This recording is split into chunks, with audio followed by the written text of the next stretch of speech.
pra minha menina de 9 anos o que ela quer ser quando crescer. Ela me respondeu, cientista de dados. Ó, legal. Legal nada. Onde ela vai trabalhar? Na NASA? Não, no Itaú. Itaú? O Itaú tem ciência de dados na nuvem, inteligência artificial, tem até computação quântica. Como você sabe? Eu trabalho lá. Tem como você guardar uma vaga pra ela? Opa.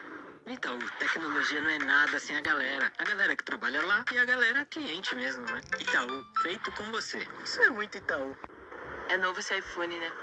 Queria muito um assim. Comprei no Itaú. Itaú? Mas Itaú é um banco. Mas não, Itaú tem iPhone pra sempre. Jura?